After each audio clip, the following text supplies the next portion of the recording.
오늘 말씀을 통해서 누가 행복한 사람인가? 누가 행복한 사람인가? 이러한 제목으로 함께 은혜를 나누고자 합니다. 우리가 마지막 3절 말씀에서 복이 있나니라고 이렇게 나와 있죠. 읽는 자, 예언의 말씀을 읽는 자와 듣는 자와 그 가운데 기록한 것을 지키는 자가 복이 있다. 이렇게 복이 있다고 했을 때 우리가 이 복이 있나니라는 말을 시편 1편에서도 복 있는 사람에 대해서 얘기하고, 또 여기서도 복 있는 사람, 또 우리가 마태복음 5장 보면 산상수, 복 있는 사람은 다 같은 표현인데 좀 이 정확한 그 번역을 하면 이렇게 하는 사람은 행복하다, 이런 뜻이에요. 그러니까 한마디로 예언의 말씀을 읽고 듣고 기록한 것을 지키는 자가 행복하다라는 말이죠. 한마디로 하나님의 말씀을 잘 읽어내는 자가 행복하고, 그것을 잘 듣는 자, 그리고 그것을 잘 지켜내는 자가 가장 행복한 자이다라고 얘기하고 있습니다. 어제 우리가 그 말라기 말씀을 통해 주님께서는 우리에게 생명과 평강의 언약으로 우리를 인도하셨다라고 말씀하고 있어요. 언약은 주님이 우리를 구원해 주셔서 그 구원의 백성에게 그 구원이 그냥 추상적으로 머물지 않고 삶에서 실제적으로 그 구원의 효력을 누리면서 살아갈 수 있도록, 구원의 구체적인 내용이 있어야 되잖아요. 예수님이 나의 죄를 위해 십자가에 못 박히셨구나, 이것만이 구원이 아니라 그것이 실제 삶에서 나에게서 삶에서 어떤 실제적인 하나님 나라를 경험할 수 있도록 하게 하는 그 장치로 언약을 주셨다는 거죠. 그 장치로 우리를 백성, 자녀 삼아 주시고 말씀을 주신 거죠. 그래서 십계명과 율법을 주시잖아요. 그 율법이 곧 말씀이란 말이에요. 이 말씀은 우리가 이 세상에 살면서 하나님 나라를 누리게 하는 일종의 하나님이 주신 안전한 울타리. 이 말씀 안에 있으면 그것을 누릴 수 있다. 그것을 보여주신 울타리라고 할 수가 있습니다. 그랬을 때 우리에게 누리게 되는 게 바로 생명이었고, 즉 왕노릇. 예수님 안에서 왕노릇하고, 또 나도 권세와 권한을 가지고 이 땅에서 다스리고 정복하는 자로 살아가는 것. 그리고 그 다음이 평강이었습니다. 행복한 삶. 그걸 통해서 우리에게 생육하고 번성할 수 있는 그 기초를 형성해 주시는 거죠. 내가 말씀대로 살아가면 내 안에 생육하고 번성할 수 있는 길이 열린다라고 할 수가 있습니다. 그래서 누가 행복한 사람인가? 그것은 바로 하나님의 말씀을 먼저 하나님의 말씀을 잘 읽어내는 자다, 읽는 자다라고 하고 있어요. 여기서 읽다라는 말은 아나기노스코라고 해서, 원래 그 기노스코란 말이 알다라는 뜻이에요. 알다. 그리고 아나가 위의 것을 알다라는 소리예요. 즉 영적인 것을 잘 알아내는 자가 복이 있다라는 소리입니다. 그러니까 말씀의 영적인 뜻을 읽어내는 자. 우리가 자주 말씀드렸잖아요. 이 성경에 있는 말씀을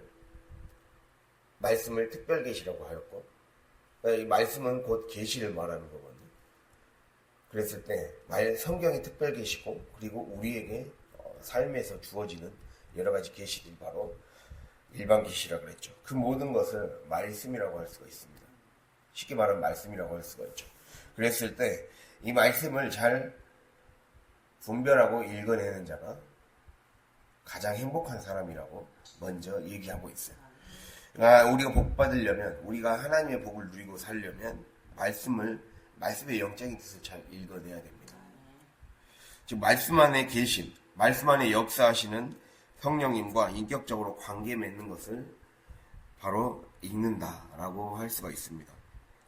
그리고 하나의 더 뜻이 있는데, 여기서 이 말씀을 읽는 자라는 말을 또 하나의 뜻이 큰 소리로 외쳐서 읽는 자, 이런 뜻을 갖고 있어요. 즉 한마디로 큰 소리로 선포하는 자죠. 선포한다는 게 무엇입니까? 우리가 삶에서 복음을 전하는 거죠. 삶에서 하나님의 말씀이 하나님이 여기 계신다라는 것을 알려주는 자. 그것이 곧 바로 큰 소리로 읽는 거겠죠. 큰 소리로 읽어주는 거죠. 큰 소리로. 누구나 하나님이 여기 계신다. 하나님 우리의 삶에 계시고 내 가정에 계시고 그리고 내 사건에 계시고 상황 속에 계셨다. 이거를 바로 여기에서 하나님의 뜻이 있었다라고 얘기해 줄 수 있는 자. 그렇게 얘기하는 자가 가장 복 있는 자다라고 지금 말씀하고 있다라는 겁니다. 그리고 또 듣는 자라는 것은 바로 영적으로, 즉 영적인 뜻을 읽었으면 그것을 뜻을 읽고 관계 맺을 뿐만 아니라 순종으로 응답하는 자가 바로 곧 듣는 자라는 거죠. 말씀을 순종으로 응답하는 자가 곧 말씀을 듣는 자입니다. 그렇다면 지키는 것은 무엇입니까? 끝까지 믿음으로 지켜내는 자. 즉 내가 읽어냈고 부지런히 삶에서 순종으로 응답하기에 힘썼다면 이것이 변질되지 않기 위해 믿음을 지켜내는 자. 그것이 곧 읽는 자, 듣는 자, 그리고 그 가운데서 기록한 것을 지키는 자이죠. 결국에 우리의 삶이 생육하고 번성하게 만들려면 잘 지켜내야 돼요. 믿음으로 잘 지켜내야 하나님의 말씀이 변질되지 않도록 내 상황과 내 형편에 따라 왔다 갔다 하지 않도록 잘 믿음을 지켜내야 되죠. 그래야 더 많은 열매로 이어질 수가 있다는 겁니다. 예, 그렇게 하는 이유가 우리에게 지금 3절을 보면 말씀을 읽는 자와 듣는 자와 그 가운데 기록한 것을 지키는 자는 복이 있나니 그 이유를 뒤에 얘기하고 있죠. 바로 때가 가까우니라 이렇게 지금 말씀하고 있어요. 때가 가깝기 때문에. 때가 가깝다는 것은 너의 손 닿는 너의 삶에 아주 가까운 곳에 하나님의 말씀이 있다는 거예요. 즉 이미 하나님 나라가 침투에 들어왔다는 겁니다. 우리가 살고 있는 시간과 공간 속에 하나님 나라가 이미 들어와 있다는 거예요. 그래서 우리는 읽어내야 되는 거죠. 영적으로 읽어내야 되는 거죠. 그리고 그것을 어떻게 순종으로 승화시킬 것인가를 부지런히 믿음을 지켜내면서 실천해야 되는 겁니다. 그것을 우리에게 말씀하고 있습니다. 말씀 한번 찾아볼까요? 에베소서입니다. 에베소서 5장입니다. 에베소서 5장 15절에서 16절입니다. 315페이지.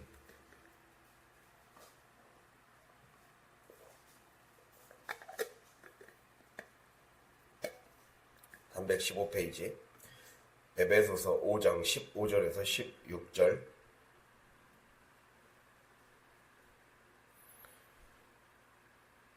함께 읽겠습니다. 그런즉 너희가 어떻게 행할지를 자세히 주의하여 지혜 없는 자같이 하지 말고 오직 지혜 있는 자같이 하여 세월을 아끼라. 때가 악하니라. 아멘. 이 말씀은 이전에도 몇 번씩 한 번씩 해본 적이 있습니다. 그러면서 우리가 하나님이 이 말씀을 통해 말씀하신 것은 지혜 없는 자가 아니라 지혜 있는 자같이 해야 되는데 가장 지혜로운 자는 세월을 아끼는 자다 라고 나와 있어요. 세월을 아끼는 자다. 여기서 세월을 아낀다라는 것은 시간을 구원하라 라는 뜻입니다. 시간을 구원하라. 세월 여기서 말하는 것은 시간, 즉 너의 시간을 구제하라. 시간을 또 다른 말로 시간을 사라. 시간을 투자하라. 이러한 뜻도 담겨 있습니다. 그러면서 때가 악하니라. 그 이유가 바로 때가 악하니라는 거예요. 때가 악하다라는 것은 너의 시간이 악한 영에 의해서 점령당해 있다 라는 말이죠. 시간을 구원해야 된다. 즉 우리의 삶의 과제는 시간을 구원하는 거예요. 어제 제가 영생을 얘기하면서 영생은 다른 차원의 시간을 살아간다 그랬어요. 다른 차원의 시간을 살아가는 것. 즉 우리의 하나님 나라의 핵심은 우리의 시공간이 구원받는 거예요. 시공간이 구원받는다는 것은 내가 죽어서 천국 가는 문제가 아니라 중요한 것은 바로 내가 있는 시간과 공간이 하나님의 말씀으로 충만해지는 거죠. 하나님의 말씀이 절대적인 권위가 되고 능력이 되는 거죠. 그게 바로 시간이 구원되는 거고, 바로 그래서 우리의 시간을 정말 하나님이 주신 기회로 여기고 투자해야 된다는 거죠. 그렇게 세워나가야 되는 겁니다. 그래서 이미 내가 살고 있는 시 공간에 말씀이 임해 있습니다.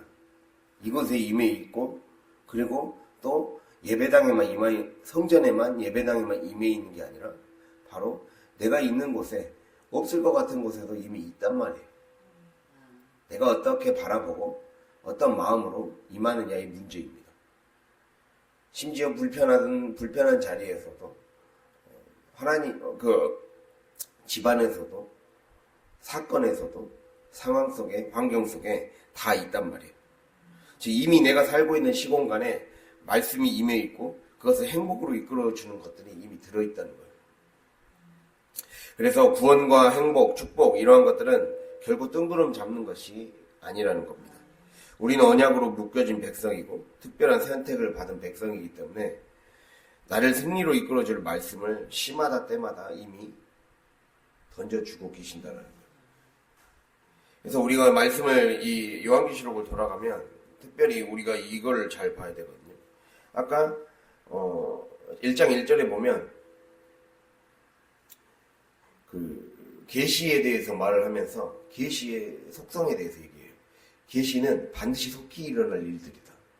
반드시 속히 일어날 일들이라는 것은 내가 말씀을 읽고 듣고 지키려고 힘쓰는 자는 그 일이 지금 여기에서 일어난다는 뜻입니다. 그런 뜻을 갖고 있어요. 반드시 속히 일어난다. 눈이 열린 자, 귀가 열린 자, 그리고 적극적으로 그것을 믿음으로 지켜내고 취하라고 하는 자, 그런 자에게는 반드시 그 삶이 속히 자기의 삶의 응답으로 이루어진다. 이러한 뜻을 갖고 있다는 거예요. 근데 우리가 여기서 중요시 여길 그 단어가 바로 그 뒷부분, 1절 뒷부분에 그 종 요한에게 보내요. 알게 하신 것이라. 알게 하신 것이라 라는 뜻입니다. 알게 하신 것이라는 거는 이게 이제 헬라어 표현으로 세메이노라고 해서 상징이라는 뜻이거든요. 상징으로 나타내신 것이라 이 말이에요. 우리가 이걸 잘 생각해 봐야 돼요. 우리가 이 물건을 오늘 이걸 뭘로 알고 있습니까? 텀블러로 알고 있죠. 근데 텀블러로 이거를 다른 이름으로 지으면 그게 다른 이름이 되는 거예요. 그걸 무슨 말이냐면 언어라는 것 자체는 이미 다 상징을 갖고 있어요. 비유나 상징으로 이루어져 있어요.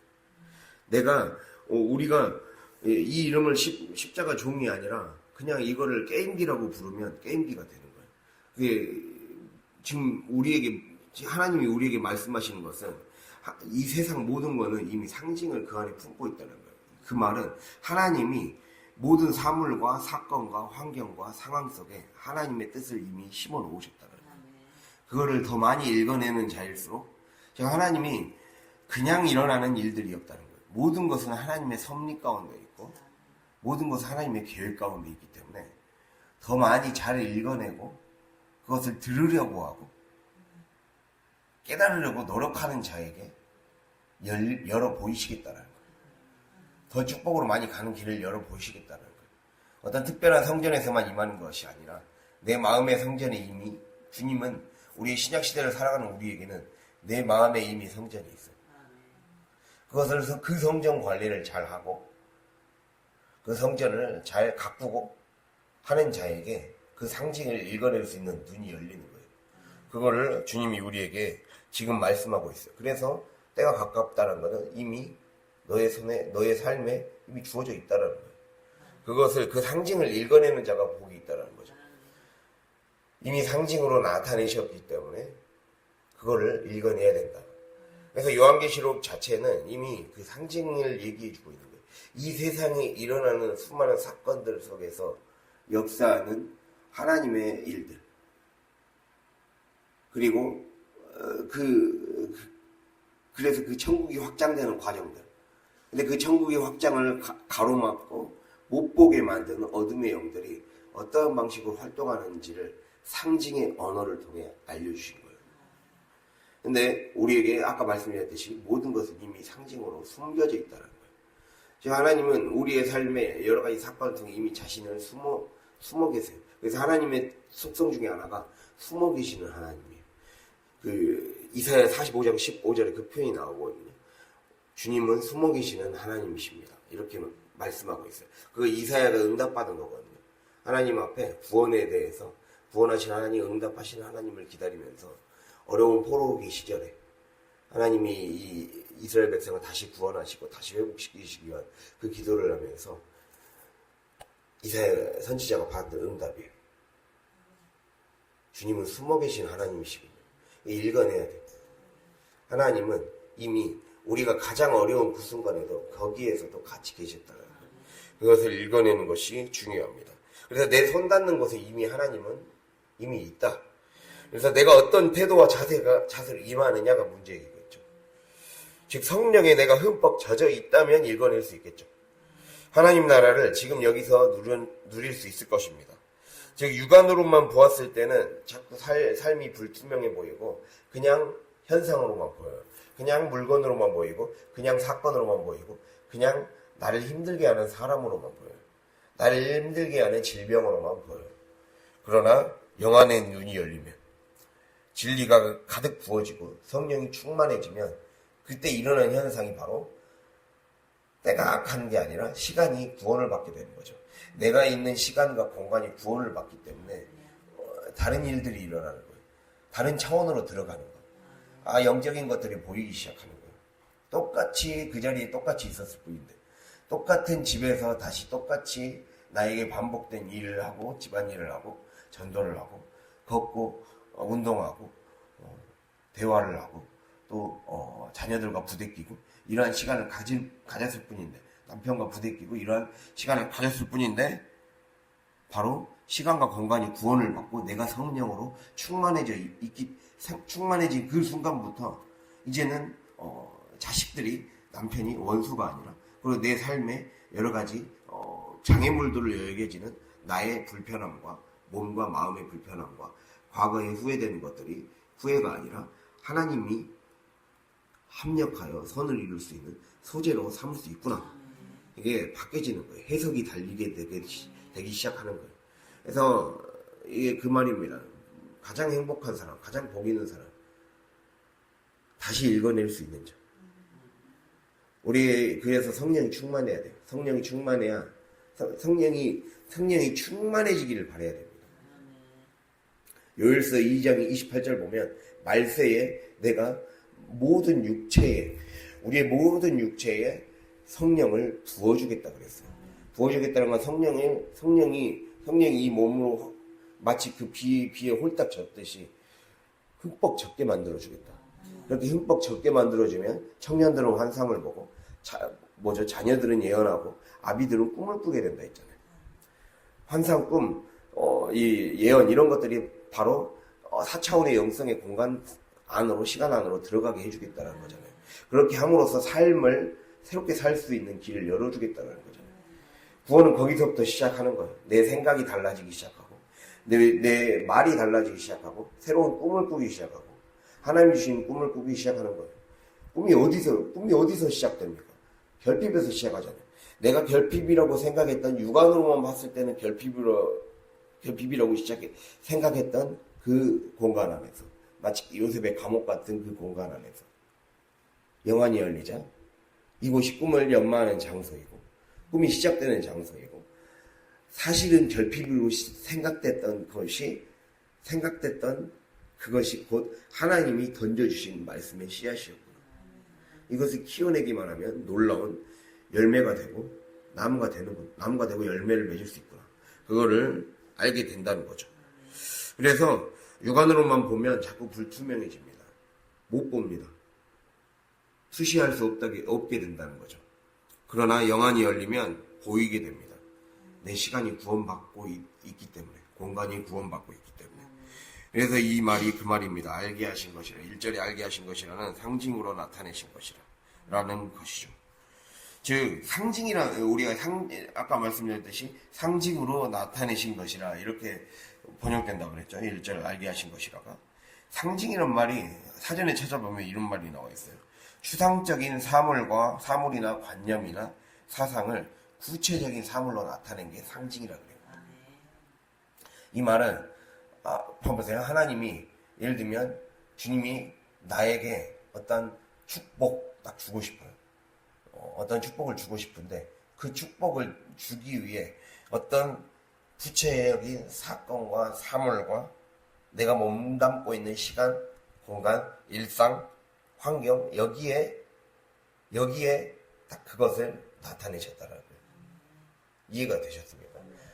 이것이죠. 하나님은 거기에 그곳을 파봐야 그곳에 내가 헌신해야 거기에서 축복이 시작된다.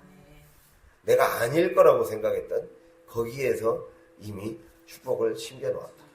그거를 눈에 보이지 않는 추상적인 거를 구체적인 사건을 통해 하시는 거죠.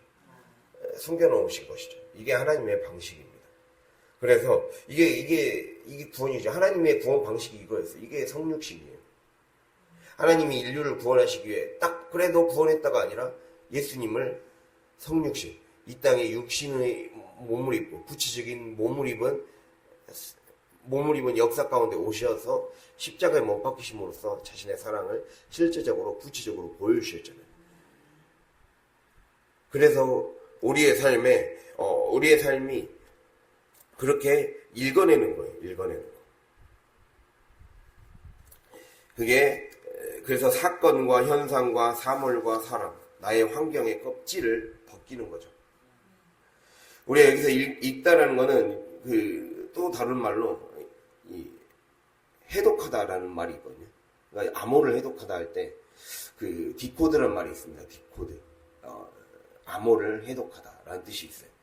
즉 하나님은 우리의 삶에 아까 말씀드렸듯이 구체적인 사물과 환경과 여러 가지 사건과 상황, 형편을 통해 이미 그곳에 사실 하나님의 복이 그곳에 있다는 거죠. 그곳에 있게 딱 숨겨놓으셨어요. 그러면은 그거를 껍질을 벗겨놓으면 우리가 양파나 이런 과일을 수박을 딱 잘라서 껍질을 벗기면 그 안에 내용물이 나오듯이 내가 그 환경의 껍질을 벗기면 그 속에서 일하시는 하나님을 볼 수 있다는 거죠. 그래서 구원이 가까이에 있다는 거예요. 때가 가까움이라는 것은 구원은 생각보다 가까운 곳에 있다. 먼 곳에서 찾으려고 하지 말라. 내가 잘 읽어내고 키워내야 된다. 라는 걸 하고 있는 거죠. 즉 천국 가는 법을 우리에게 말씀해주고 있어요. 그것은 바로 읽고 듣고 그리고 그것도 그 읽음과 들음을 통해 형성된 믿음을 잘 지켜내라. 믿음의 세계, 믿음으로 형성되는 세계를 우리 안에 심어주는 거예요. 하나님 나라가 새롭게 우리의 삶에 딱 건설이 돼야 되거든요. 그래서 읽도록 하는 거예요. 책을 읽도록 하고 성경을 읽도록 하고 말씀을 읽어내도록 하고 말씀을 분별하도록 하고 하나님의 뜻을 삶에서 분별하도록 하는 거예요. 가만 생각해 봐야 돼요. 그냥 우리는 지금까지 습관적으로 본능적으로 주어진 대로 그냥 살아왔어요. 그러나 이렇게 말씀을 듣다 보면 이렇게 말씀을 듣고 나서 우리가 깨닫게 되는 게 무엇입니까? 하나님, 분별이 중요한 거구나. 영적인 분별이 열려야 되겠구나. 그냥 허락하신 게 아니구나. 그러면 그것을 어떤 식으로 순종으로 응답할 것인가. 그리고 이것이 희미해지고 영안이 더 열려야 되고 육안은 더 약해져야 되는데 내가 그것을 약하게 만드는 요소들을 줄여나가고 내 영안이 활짝 열리게 되는 그 과정으로 가기 위해 내가 어떻게 믿음을 지켜낼 것인가. 이것에 더 시간을 쏟게 되죠.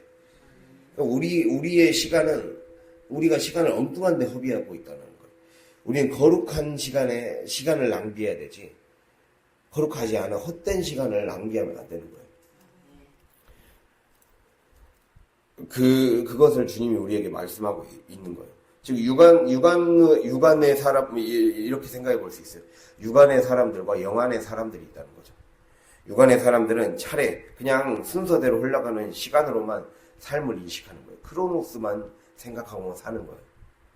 그래서 그런 사람들은 크로노스에만 갇혀 살아 사람들은 시간의 구원을 받지 못했기 때문에 어떻게 하겠습니까? 그냥 주어진 대로 열심히 쫓기며 살아가거나 혹은 의미 없이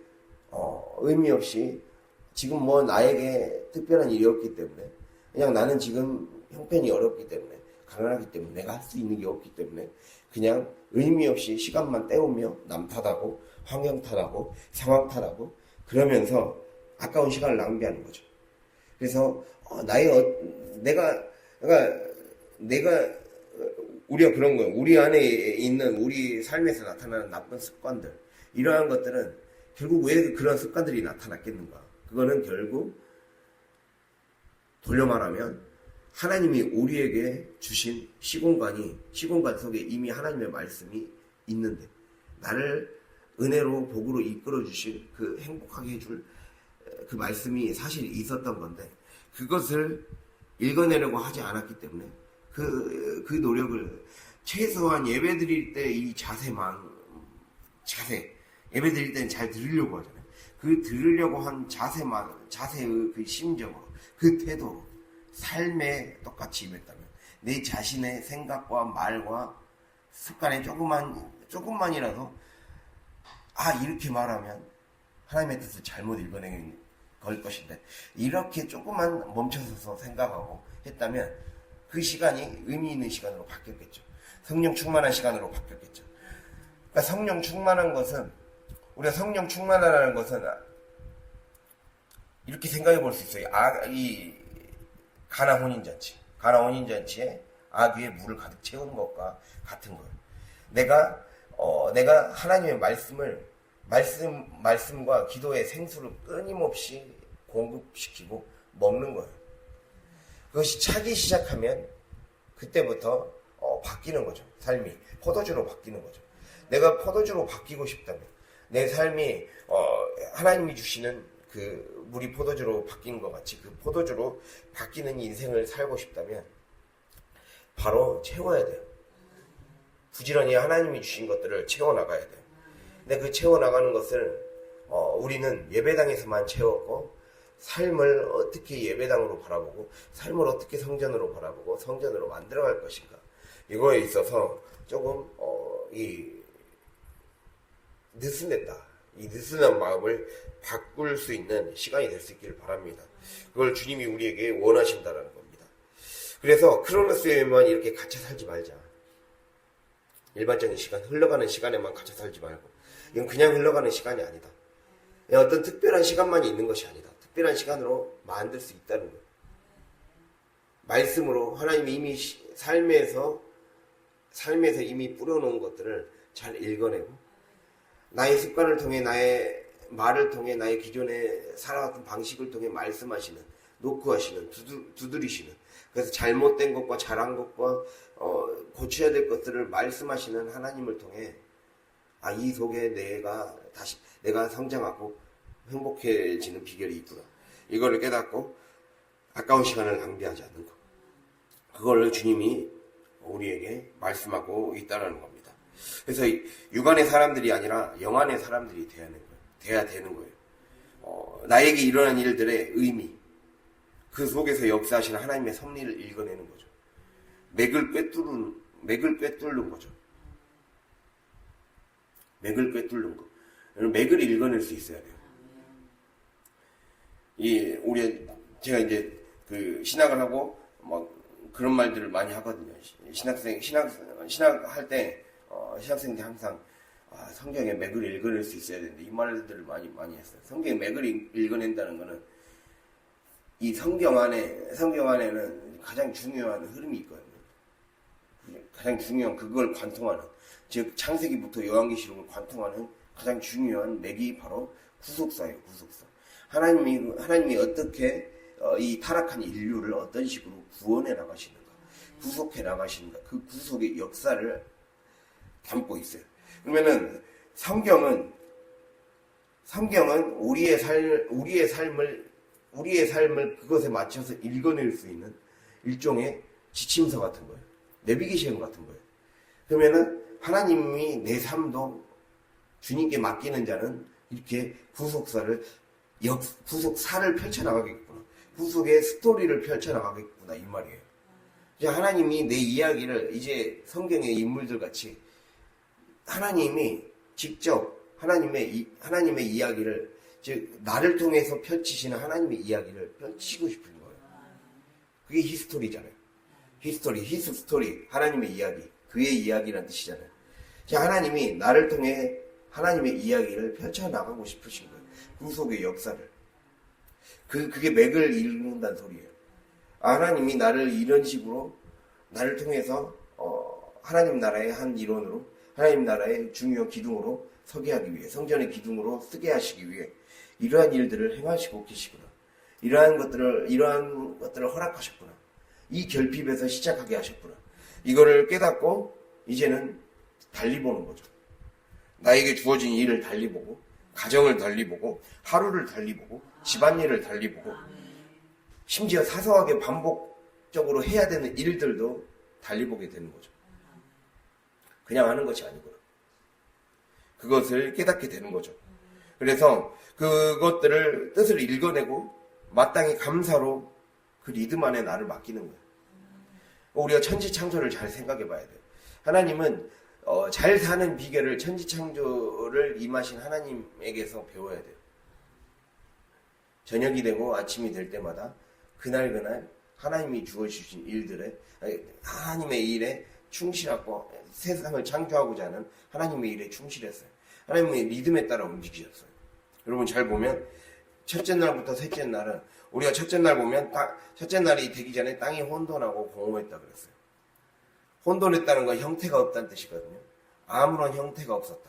근데 첫째 날, 둘째 날, 셋째 날까지는 이 하늘을, 이 천지, 즉 영적인 질서를 만들고, 그리고 땅과 바다를 가르고, 그리고 하늘 궁창을 만들고, 그래서 궁창 위의 물과 궁창 아래의 물로 나뉘게 했다 그랬어요. 즉 이 말은 혼돈의 형태를 부여한 거예요. 내 삶에 혼돈했던 삶의 질서를 다시 잡은 거예요. 그 질서를 다시 잡고 공허. 자, 넷째 날부터 여섯째 날은 식물, 동물, 사람 이렇게 만드셨잖아요. 배치시키셨잖아요. 즉 우리의 삶에 내가 있어야 할 자리에 배치시켜 주신 거죠. 각자의 존재가 각자의 역할에 맞게 그곳에 있게 하셨어요. 공중의 새, 땅에 비치는 짐승, 물에 사는 물고기, 그리고 사람은 사람의 자리, 사람은 에덴의 동산에 두시게 하신 거죠. 자기의 삶의 터전에 두게 하신 거죠. 그렇게 하면서 경작하고 지키며 또 지키면서 다스리고 정복할 수 있는 권세와 권한을 주셨죠. 그걸 통해서 우리가 보면 하나님은 그 질서와 리듬에 따라 움직이셨어요. 그러니까 우리의 삶에 하나님의 창조를 통해 배워야 돼요. 하나님의 창조를 통해 우리에게 말씀하시는 거는 이제 삶을 하나님이 나의 삶을 통해, 나의 하루를 통해, 일주일을 통해 내가 어떤 부분이 혼돈의 상태에 있고 공허한 상태에 있는지, 즉 질서가 잡혀있지 않은 상태에 있고 제자리에 있지 않아야 될 것들이 있지 않은 상태에 있는지를 깨달았다면 다시 그것들을 재배치하고 내가 있어야 할 자리로 다시 제대로 딱 거기에 있는 거예요. 내 말이 있어야 될 자리에 있는 거예요. 내 말이 해야 될 말을 하는 거예요. 말이 질서를 잡고 생각이 질서를 잡고 내가 취해야 할 감정과 그리고 반응이 질서를 잡는 거죠. 그렇게 될 때 우리의 삶이 올바르게 설 수 있는 겁니다. 그렇게 될 때 일곱째 날에 안식하게 됩니다. 진정한 안식을 누리고 진정으로 기쁘고 즐거운 삶이 되는 거예요. 하나님이 이러한 삶을 잘 연습하라고 말씀하고 계세요. 일상에서 그것들을 잘 읽어내고 연습하고 성실하게 살아내는 자는 이 하나님이 때가 되면 더 큰 거를 주시는 거죠. 더 큰 때가 다가올 때 그것도 감당해내고 능히 누리면서 정복자로 살 수 있다는 거죠. 이것을 주님이 우리의 삶에 말씀하고 있습니다. 그래서 우리는 누가 행복한 사람인가 잘 읽어내고 잘 듣고 잘 지키는 사람이다. 이거를 기억할 수 있기를 바랍니다. 그래서 우리는 시공간의 구원의 차원에 들어가야 돼요. 다른 차원의 시간을 살아나야 돼요. 그렇게 함으로써 하나님의 뜻을 잘 분별하고 그런 사람이 되어야 됩니다. 그렇게 하지 못한 자는 자기 신념의 세계에만 갇혀 살게 되는 거예요. 우리 이 말씀만 마지막으로 하고 마치겠습니다. 결국에는 하나님의 뜻을 못 읽어낸 자는 자기 신념의 세계에만 갇혀 삽니다. 즉 우리는 신념이 아니라 믿음의 사람이에요. 신념은 자기 생각이에요. 자기 생각. 자기 사상. 자기가 살아온 가치관. 자기가 살아온 습관으로 형성된 그 가치관. 습관 속에는 내 가치관이 그냥 무의식적으로 묻어 있어요. 그래서 신념의 세계만 사는 사람들은 자기 지성과 감성에만 머물러 있어요. 그래서 우리가 이 말씀 보면 이 3절에 이 예언의 말씀이라고 그러잖아요. 그러니까 자기 신념의 세계에만 갇히는 사람들은 예언이 아닌 예측의 세계에서만 살고 싶어요. 예측. 예측은 내 머리 안에서만 이해되는 것만 순종하겠다라는 거예요. 쉽게 말하면. 내가 계산이 되고, 내가 짐작이 되고, 내가 추론이 되고, 내가 유추가 되고, 내가 편한 것만 취하겠다. 라는 거예요. 만약에 모든 그리스도인이 예측의 세계에서만 살고 싶어 하고, 그냥 자기 신념의 세계에서만 살고 싶어 하면, 기독교는 영성의 종교가 아니라 그냥 윤리가 되는 거예요. 윤리가 되고 도덕이 되는 거예요. 아무 상관이 없어요. 그냥 도덕이나 다름없어요. 그냥 이 세상에서 법질서 잘 지키고 그냥 그 정도만 되면 되는 걸로 전락해버려요. 딱 그게 마귀의 작전이에요. 그냥 네 편한 것만 하고 살아라. 네가 편한 것만 순종하고 할 만한 것만 해라. 이게 예측의 세계죠. 이게 자기 신념의 세계죠. 그러나 예언은 믿음이 필요한 세계입니다. 예언은 하나님이 말씀을 주신 거예요. 맡길 예 말씀 원자예요. 하나님이 말씀을 어떤 한 선지자를 통해 맡기신 거예요. 목사님을 통해 맡기신 거예요. 그래서 말씀을 하게 하시는 거예요. 그게 예언이죠. 그래서 하나님의 뜻을 보여주고 드러내주는 거예요. 이게 하나님의 뜻이다. 이거를 따라라 라는 거죠. 그래서 말씀이 곧 하나님이시기 때문에 곧 하나님 나라가 통째로 들어오는 거예요. 내 안에 내려오는 거예요. 그래서 내 시공간이 구원받아서 다른 차원으로 이동할 수 있는, 천국 갈 수 있는 길이 열리는 거죠. 그래서 주님은 우리의 삶에 그걸 원하시는 거예요. 영성의 삶으로 넘어가고 싶다면 믿음의 날을 맡기라고 주님이 지금 얘기하고 있어요. 그 믿음을 지켜내기 위해, 즉 아까 말씀했듯이 읽고 순종으로 잘 응답하기 위해서는 믿음으로 넘어가야 된다는 거죠. 믿음. 그 믿음으로 넘어가는 방법은 내가 이해가 안 되고 계산이 안 되고 내가 도저히 너무 내 몸이 불편해지고 힘들어지는 그 순간. 그 순간이 하나님이 가장 강력하게 일하실 사인이구나. 이걸 깨닫고 그때 더 한 발짝을 내디디려고 하는 자에게 하나님은 놀라운, 나는 한 발짝 내딛었을 뿐인데 하나님은 더 큰 은혜로 보답하십니다. 그걸 주십니다. 우리의 인간의 연약함을 아세요. 그러나 그 한 발짝을 내딛었을 때 하나님이 엄청 큰 은혜로 예비하시죠. 아브라함이 그냥 그 말씀을 그대로 믿고 그 속에서 일어나는 많은 마음들이 있었겠죠. 자식을 번제로 바치라고 했을 때. 그러나 그 말씀 그대로 일단 말씀에 의지하여서 그 죽이기 위해 칼을 내밀었을 때 그 동작만 취했는데 하나님이 부르셔서 양을 예비해 주잖아요. 그 믿음의 행동, 그 믿음의 결단의 한 발짝, 그 한 발짝을 내딛는 것을 주님이 좀 보고 싶으신 거예요. 그것을 우리 이 시간 이후로 하는 저 여러분이 될 수 있기를 바랍니다. 그렇게 됨으로써 하나님이 정말 좋아하시는, 그래서 진짜 이게 행복을 누리는 비결이다. 우리의 인생이 행복해지려면 믿음의 발걸음을 한 걸음 한 걸음 내딛어야 된다. 주님 그것을 바라고 계십니다. 어차피 우리의 믿음의 분량과 수준 안에서 한 발짝 한 발짝 하나하나씩 열어가시는 거예요. 그때 요구하실 때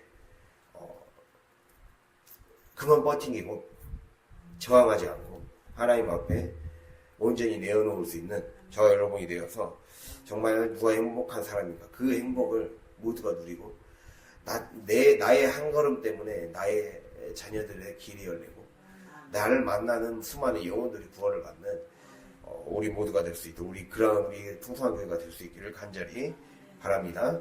기도하겠습니다.